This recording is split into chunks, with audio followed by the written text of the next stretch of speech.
There's no doubt at all that this country is continuing to make progress in the fight against COVID. We're proceeding with our roadmap, and I want to thank everybody for continuing to follow the guidance, and to thank parents and families for the incredible work you're doing to help test pupils through the Easter holidays, and to encourage you to keep testing them twice a week as schools return.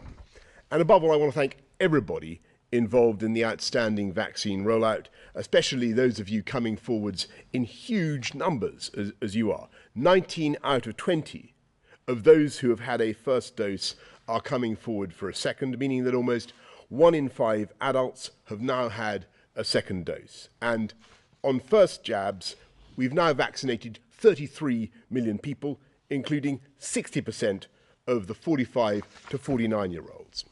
And we know that this vaccination program is making a big difference.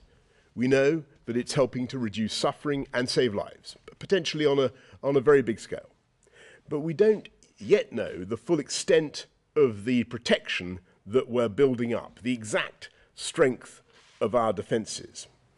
And as we look at what's happening in other countries with cases now at record numbers around the world, we cannot delude ourselves that COVID has gone away. I see nothing in the data now that makes me think we are going to have to deviate in any way from the roadmap, cautious but irreversible, that we have set out. But the majority of scientific opinion in this country is still firmly of the view that there will be another wave of COVID at some stage this year. And so we must, as far as possible, learn to live with this disease as we live with other diseases. We'll be bolstering our defences with booster jabs this autumn. We'll be continuing with testing. And today I want to announce what we hope will be a further line of medical defence.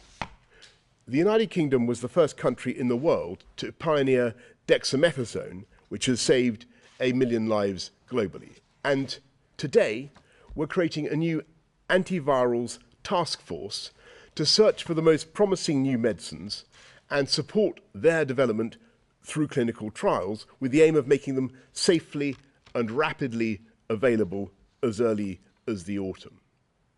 This means, for example, that if you test positive, there might be a tablet you could take at home to stop the virus in its tracks and significantly reduce the chance of infection turning into more severe disease. Or, if you're living with someone who has tested positive, there might be a pill you could take for a few days to stop you getting the disease yourself.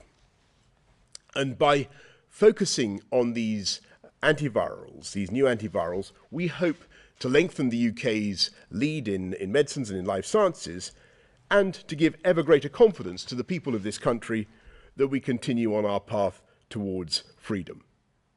We've taken a big step again this month, reopening significant parts of our country, and for many people, this last week has brought the first glimmerings of a return to normality, having a pint, having a haircut, making that trip to the shops. Every day, science is helping us to get back towards normality, and I believe that antiviral treatments can play an important part.